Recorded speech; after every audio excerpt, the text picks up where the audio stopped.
हमें अपनी जिंदगी से क्या चाहिए? दो चार लोग जो हमें अपनी जिंदगी से क्या चाहिए? दो चार लोग जो हमें समझे, प्यार भरी दो चार बातें करें और हो सके तो जब जरूरत पड़े हमारे साथ रहे। ऐसे ही लोगों को तो हम कहते हैं द स्पेशल वन या फिर अपने लोग। बट क्या हो अगर तुम्हारे अपने लोग तुम्हें जज करना शुरू कर दे, तुम्हारे कमियों को सुधारने की जगह उनका मजाक बनाए। ऐसा ही कुछ होता है हमारे भोली के साथ। उसके अपनों ने उसे इग्नोर किया, उसके कमियों का मजाक उड़ाया। हम देखेंगे आज का चैप्टर क्लास 10 इंग्लिश का भोली।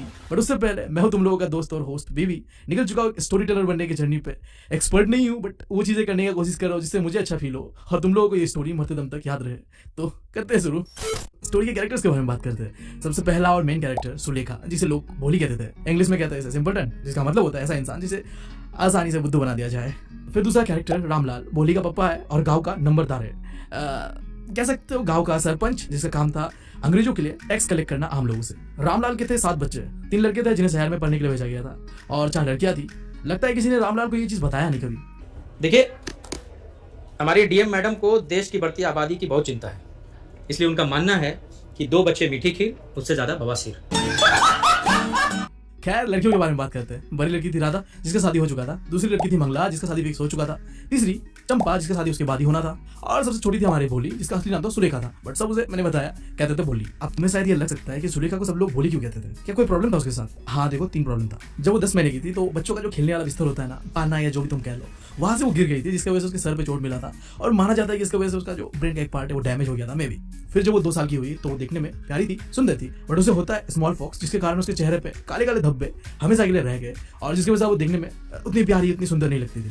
और आखिरी चीज, जब वो बड़ी हुई तो उसके साथ एक प्रॉब्लम होता है यार, वो हकला के बोलती थी बातें। ये मुंह से सुपारी निकाल के बात कर रहे बाबा। इसके मुंह में पैदाशी सुपारी है, ये तोतला है। और इन सारी चीजों से हमारा रामलाल हमेशा ही भोली को लेकर परेशान रहता था कि ना भोली देखने में ठीक ठाक है और उसकी दिमागी हालत भी ठीक है नहीं। ये तो था कैरेक्टर्स के बारे में। कहानी में बढ़ते हैं। हमारी कहानी का शुरुआत तब होता है जब भोली 7 साल की थी। उसकी बहन मंगला का शादी हो चुका था और उसी समय गांव के अंदर में एक प्राइमरी स्कूल खुला था, जिसका ओपनिंग सेरेमनी पे आया था तहसीलदार साहब। अब तहसीलदार यानी कि रेवेन्यू ऑफिसर कह सकते हो। देखो, नंबलदार जो होता है वो गांव का सरपंच होता है, हेड होता है, जो कि टैक्स कलेक्ट करता था आम लोगों से और कलेक्ट करके देता था तहसीलदार को। और ये तहसीलदार था रेवेन्यू ऑफिसर, जो रेवेन्यू को कलेक्ट करके अंग्रेजों तक पहुंचाता था। तो यही था ये सीन। अब इस ओपनिंग सेरेमनी में तहसीलदार साहब ने रामलाल से कहा कि देखो रामलाल, तुम हो गांव के सरपंच और हमारे गवर्नमेंट के रिप्रेजेंटेटिव। तुम्हें अपने लड़कियों को स्कूल भेजना चाहिए ताकि गांव के अंदर में एग्जांपल सेट हो कि गांव का जब सरपंच स्कूल भेज सकता है लड़कियों को, तो हम क्यों नहीं भेज सकते। अब देखो, वहाँ प्रॉब्लम ये था कि गांव के लोगों का मानना था कि लड़कियों को स्कूल अगर भेजा ना तो उनका शादी नहीं हो सकता। तो अब हमारे रामलाल गिर गए धर्म संकट पे। ना वो तहसीलदार साहब को मना कर सकते थे और ना वो अपनी लड़कियों को स्कूल भेज सकते थे। अब इस प्रॉब्लम को उसने अपनी पत्नी को बताया और उसकी पत्नी ने कुछ ऐसा कहा, हाँ तो आप भोली को काहे स्कूल नहीं भेज देते? वैसे भी उस बदसूरत और कमकल लड़की से कौन ही शादी करेगा? क्या बोल रही है? अक्कल है? अबे ये औरत कैसी है यार, अपनी बेटी के बारे में ऐसा सोचती है। इसे देखने के बाद ना अब तो मुझे लगता है कि मेरी हिटलर मॉमी ठीक है, जो भी है जैसी है इससे तो अच्छी है। रे बाबा, रे बाबा, रे बाबा, अरे देवा देवा देवा, मैं तो तेरे को हरामी समझता था, तो राम निकला रे, देव मानुस निकला। अब अगले दिन रामलाल तैयार हुई भोली के साथ स्कूल जाने को। बट हमारी भोली थी भोली, उसे थोड़ी पता था कि स्कूल क्या होता है। उसे लगा कि कुछ दिन पहले जो उसकी गाय लक्ष्मी थी, जिसे शहर में लेके जाके बेच दिया गया, उसके साथ भी कुछ ऐसा ही होगा, तो वो जाना नहीं चाहती थी। अब इससे हमारे रामलाल जी को थोड़ा गुस्सा आया और उन्होंने कहा, अरे पागल लड़की, क्या हुआ है तुझे? मैं तो तुझे स्कूल ही लेके जा रहा हूँ। अजी सुनते हो, इसे कोई ढंग के कपड़े उपड़े पहनाओ, वरना स्कूल के मैडम लोग हमारे बारे में क्या ही सोचेंगे। देखो, आज का दिन हमारे भोली के लिए थोड़ा खास था। उसने कभी जिंदगी में नए कपड़े तो नहीं पहने थे, हमेशा ही उसके बहनों के जो पुराने कपड़े होते थे, गंदे धुले मेले, उन्हें पहना करती थी। बट आज, क्योंकि आज वो स्कूल जा रही थी, तो उसके बहन चंपा के कपड़े जो चंपा को फिट नहीं होते थे वो उसे मिले। उसे ढंग से नहा धोआ के तैयार करा गया और स्कूल लेके जाके हेडमास्टर के पास छोड़ दिया गया। अब इमेजिन करो वो दिन जब तुमने पहली बार स्कूल के अंदर में एंटर किया था। अपनों से दूर, अपने मम्मी से दूर, अपने पापा से दूर, अनजान लोगों के साथ अनजान दोस्त बनाना काफी डिफिकल्ट होता है, राइट? मेरा हाल तो बहुत ही गंदा था। आज भी मेरी मॉम कह के मुझे चिढ़ाती है। क्लास के अंदर में एंटर करने के बाद जैसे ही मॉम चली जाती है ना, मैं जो रोना शुरू करता हूँ ना भाई, मिट्टी में गिर गिर के रोता हूँ। कोई मुझे संभाल नहीं पाता है। ना चाहते हुए आखिर में मैम को, मेरी मॉम को बुलाना होता है और फिर हम घर चले जाते हैं। ऐसा करके 5 दिन लिटरली, और ऐसा करके 5 दिन लिटरली यही होता है। क्लास के अंदर मैं एंटर करता हूँ, पागल की तरह रोने लगता हूँ और आके मॉम फिर मुझे लेके चली जाती है। खैर, मैं तो बहुत बड़ा डरपोक था। बट भोली देखो, डरी तो हुई थी, आंखों में डर था उसके, बट वो चारों तरफ देख रही थी। कई सारे क्लासरूम्स थे जिनके अंदर में कई सारे लड़कियां, कोई लिख रहा था, कोई पढ़ रहा था। हेडमिस्ट्रेस ने भोली को क्लास के एक कोने में बैठा दिया। हमारे भोली को स्कूल क्या होता है वो चीज तो पता नहीं था, बट हाँ वो खुश थी क्योंकि उसके सामने कई सारी लड़कियां, कोई पढ़ रहा था, कोई लिख रहा था। उसे लगा कि इनमें से कोई एक तो उसका दोस्त बनी जाएगी, जैसे हम सबको भी लगता है, राइट? पहला दोस्त। आई डोंट नो तुम लोग को पहला वो दोस्त याद होता होगा कि नहीं होगा, या तुम्हारे साथ हो आज भी वो, बताना कमेंट्स में। क्लास के अंदर में एक लेडी टीचर एंटर करती है और बच्चों को कुछ पढ़ाने लगती है। बट हमारा बोली का तो पहला दिन था ना, तो उसे समझ नहीं आ रहा था कि ये क्या पढ़ा रहा है। वो चारों ओर क्लास के देख रही थी और उसने क्लासरूम की दीवारों पे कुछ पिक्चर्स देखा। लाइक एक ब्राउन हॉर्स दिखा उसे, जो उसके जो तहसीलदार साहब थे उसके हॉर्स जैसा ही था। एक काली बकरी का पिक्चर जो कि बिल्कुल उसके पड़ोसी की बकरी की तरह ही दिख रही थी। एक हरा तोता जो कि उसके आम के बगीचे में जो तोते आते थे उसी की तरह था। और एक गाय का पिक्चर जो कि बिल्कुल उसके लक्ष्मी की तरह दिख रहा था। वो इन चीजों को ऑब्जर्व कर ही रहा था। अचानक से एक मैम उसके पास आती है और कहती है, बेटा तुम्हारा नाम क्या है? भो भो भो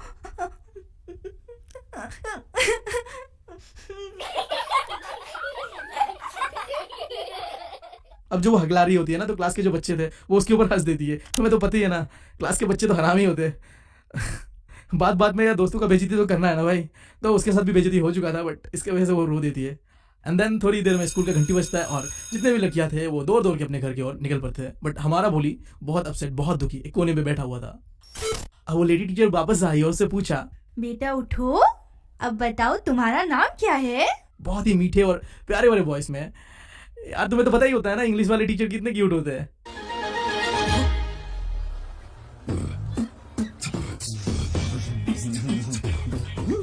ऐसे तरीके से भोली के साथ कभी किसी ने बात नहीं किया था जिस तरीके से उस टीचर ने बात किया था, जिसकी वजह से हमारी भोली अंदर से अच्छा फील कर रही थी, कंफर्टेबल फील कर रही थी। क्योंकि तुम्हें तो पता ही है ना यार, अगर तुमसे कोई प्यार वाली बातें कर ले तुम कितना अच्छा फील करते हो, कितना कंफर्टेबल फील करते हो उसके साथ, राइट?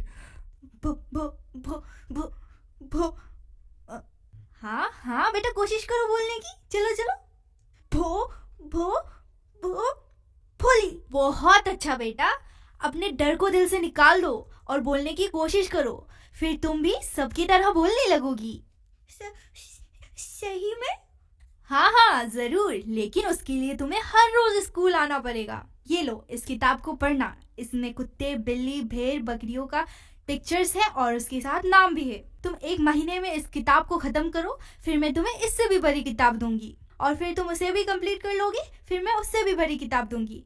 ऐसे करते करते तुम गांव की सबसे पढ़ी लिखी लड़की बन जाओगी और फिर तुम बिना डरे बोलने लगोगी। सो क्यूट भाई यार, ऐसी टीचर तो मैं भी डिजर्व करता हूँ। इतनी अच्छी टीचर कैसे ही हो सकता है कोई।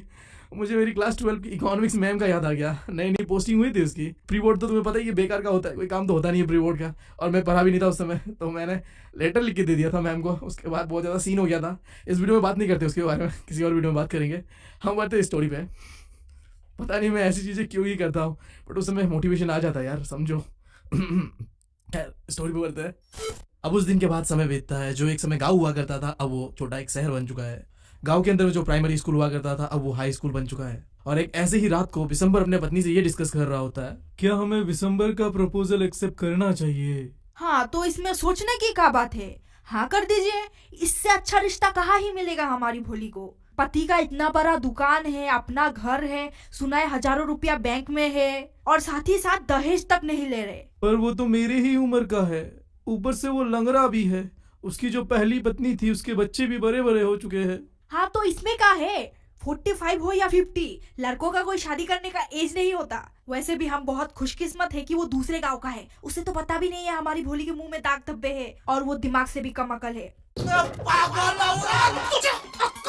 क्या बोल रही है? अक्कल है? अगर हम इस रिश्ते को ठुकरा दे तो फिर हमारी भोली ऐसे ही कुंवारी रह जाएगी। हाँ पर मैं सोच रहा था कि हमारी भोली क्या बोलेगी। वो क्या बोलेगी, वो तो गूंगी गाय जैसी है। अभी सारी बातें जो रामलाल अपनी पत्नी के साथ कह रहा था, घर के कोने में बैठे भोली ये सारी चीजें सुन रही थी। भाई साहब, दुख दुख दुख, जिधर देखो ना भाई साहब एक ही चीज दिखता है, दुख। काश कोई हमारे जिंदगी में डोरेमोन बन के आता और जिंदगी संवार देता, एक नई बहार देता। सही बात है। खैर मैं ये बता रहा था कि वो जो दिन था जिस दिन भोली पहली बार स्कूल गई थी, उसके बाद सीन डायरेक्ट शिफ्ट होता है कई सालों बाद, जब भोली बड़ी हो चुकी थी, उसका उम्र हो चुका था शादी करने का, और कोई विशंबर नाम का बुड्ढा था जो कि भोली से शादी करना चाहता था। और भोली का माँ और बाप ये डिस्कस कर रहा था कि भोली को शादी दे या ना दे। डिस्कस क्या यार, माँ को तो देखे नहीं लगा, वो डिस्कस कर रहा था, बट जो भी हो उसकी शादी का बात चल रहा था, ठीक है। अब देखो आगे होता है क्या। अब 1 मिनट रुको और मेरी बात सुनो। ये क्या है तुम मुझे बता सकते हो? बस 29% लोगों ने सब्सक्राइब किया चैनल को। बाकी लोग कर क्या रहे हैं? तुम लोग शादी में आए हो। हाँ, मेरी तरफ से मैं इतना एफर्ट डाल रहा हूँ और तुम लोगों की तरफ से तुम एफर्ट ही नहीं डाल रहे हो यार। तुम्हें पता नहीं है कि चैनल के बारे में सिंगल बाबा का श्राप लगा हुआ है चैनल में। जो भी आज तक बिना सब्सक्राइब करके गया है ना, वो सिंगल ही मरा है। मुझे देख लो यार।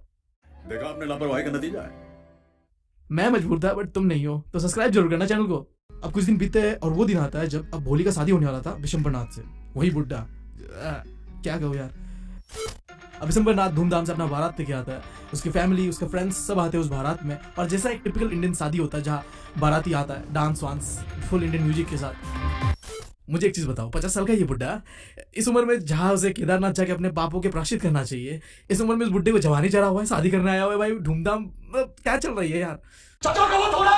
और ये सारी चीजें देख के रामलाल काफी खुश था, बट उसकी जो बहनें थी ना, वो इतना धूमधाम से शादी हो रहा था भोली का, ये चीज देख के थोड़ा जलस फील कर रहा था। अब दूल्हा मंडप पे तैयार था, पंडित जी ने कहा बुलाइए लड़की को, और हमारी भोली लाल कपड़े, लाल साड़ी, लाल दुपट्टे में मंडप पे आ चुकी थी। अब विशंबर के पास ही विशंबर का एक दोस्त खड़ा हुआ था, जिसने विशंबर से कहा भाई बंडी आ चुकी है, शादी नहीं करना क्या तेरे को, बरमाला पहना, नहीं करना है तो भाई मैं कर लेता हूँ।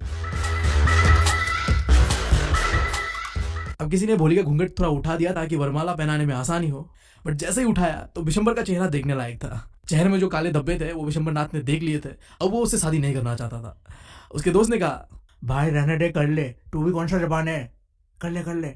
बट विशंबरनाथ भोली के चेहरे पे ये काले धब्बे देखने के बाद उसे शादी नहीं करना चाहता था। अब विशंबरनाथ एक ही शर्त पे शादी करता, अगर उसे 5,000 रुपया दहेज पे मिलता तब। अब जैसे ही विशंबरनाथ ने ये चीज कहा, रामलाल ने अपने पगड़ी उतार के उसके पैरों पे रख दिया। देखो एक बेटी का बाप का सबसे बड़ा इज्जत उसके पगड़ी में होता है। अब जब वो उठा के उसके सामने रख देता है और हाथ फेरा के ये कहने लगता है कि मेरे पास 2,000 रुपया, ये ले लो और शादी कर लो, बट विशंबरनाथ तैयार नहीं था इस चीज से। उसने सीधा कह दिया या तो 5,000 रुपया दो या हम वापस चले जाएंगे। बाप के पास कोई ऑप्शन थोड़ी होता है। अब कैसे तैसे वो मैनेज करता है और 5,000 रुपया उसके पैरों पे फेंक देता है।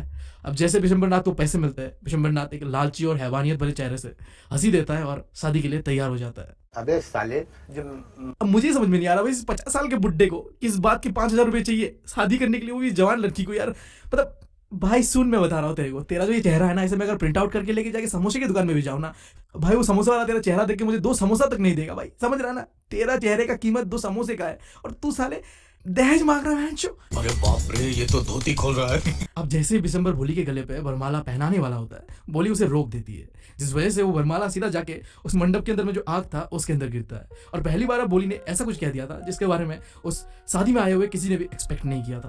पिताजी, आप पैसे वापस ले लीजिए, मैं इस इंसान से शादी नहीं कर रही। उस शादी में आए जितने लोग थे, चाहे वो भोली का बाप हो, माँ हो, भोली का बहन या भाई या पड़ोसी रिश्तेदार, सब वो देख के सदमे में थे कि कैसे भोली बिना अटके बिना रुके बोल पा रही है। और इसी बीच भोली का बाप ही कहता है, भोली कम से कम हमारी इज्जत के बारे में तो सोच। आपकी इज्जत की खातिर ही तो मैं इस बूढ़े और लंगड़े इंसान से शादी करने जा रही थी, लेकिन ऐसे लालची और मतलबी इंसान को मैं अपना पति नहीं मान सकती। उस शादी में आए कुछ लोग फुसफुसा रहे थे भोली के बारे में कि कैसी बेशरम लड़की है। हाँ, कैसी बेशरम लड़की है। हम सब ने तो सुना था ये गूंगी गाय है, अभी देखो। हाँ आंटी, आप सबको ये लगता है ना कि मैं गूंगी गाय हूँ, इसलिए आप मेरा हाथ इस जानवर के हाथ में दे रहे थे, लेकिन अब मैं वो गूंगी गाय हूँ जिसने बोलना सीख लिया है। और कुछ सुनना चाहते हैं आप सब? अब देखो भोली का ऐसा दुर्गा माँ का रुद्र अवतार देखते हुए हमारे विशंबरनाथ का तो फट गया था भाई। अब उसे पता चल चुका था कि अगर मैं और रुका ना तो अपने ही शादी में पेला जाऊंगा, तो उससे अच्छा मैं चला ही जाता हूँ। तो विशंबरनाथ ने अपना समझदारी का इस्तेमाल करते हुए पतली गली की ओर निकल दिया। और रामलाल भोली से अब कहता है, पर बेटी अब तुम्हारा क्या होगा, अब ना कोई तुमसे शादी करेगा, अब क्या होगा तुम्हारा? पिताजी आप चिंता मत करिए, आप और माँ जब बूढ़े हो जाओगे तो मैं आप लोगों का देखभाल करूंगी और मैं वही स्कूल में पढ़ाऊंगी जहाँ पे मैंने पढ़ना सीखा था, है ना मैम?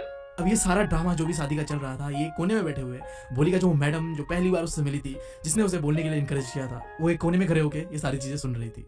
यस भोली, ऑफ कोर्स। और भोली की टीचर की आंखों में दिख रहा था वो खुशी, वो सेटिस्फेक्शन जो एक मास्टरपीस बनाने के बाद एक क्रिएटर फील करता है। लाइक देखो, कभी तुमने केक ट्राई किया खुद से बनाने का, और बनने के बाद चाहे कैसा भी बनाओ तुम्हें खुशी फील होता है ना, कुछ ऐसा ही फील हो रहा था उसके टीचर को, क्योंकि अब भोली समझदार हो चुकी थी, बहादुर हो चुकी थी, और उसने अब बोलना सीखा था बिना डरे, बिना घबराए और बिना हकलाए। तो देखो इस चैप्टर का मोरल ऑफ द स्टोरी पूरी तरीके से वुमेन एजुकेशन की ओर था कि किस तरीके से एक लड़की जो बोल नहीं पाती थी, जिसे उसकी फैमिली समाज इग्नोर करता था, बट एजुकेशन मिलने के कारण उसने अपने आप को और समाज का जो सोच है उसे बदला। ये जो मैंने तुम्हें अभी स्टोरी फॉर्म में बताया, डिस्क्रिप्शन में चले जाओ, उसमें पॉइंट वाइज तुम्हें नोट्स मिल जाएगा। इतना छोटा इतना क्लिप्स है कि तुम सोच भी नहीं सकते। साथ ही साथ कई सारे short and long questions and तुम्हारे प्रैक्टिस के लिए एक वर्कशीट भी दिया हुआ है, तो जरूर चेकआउट करना उसे। और हाँ, क्या तुम्हें पता है कि हमारा एक नया चैनल आ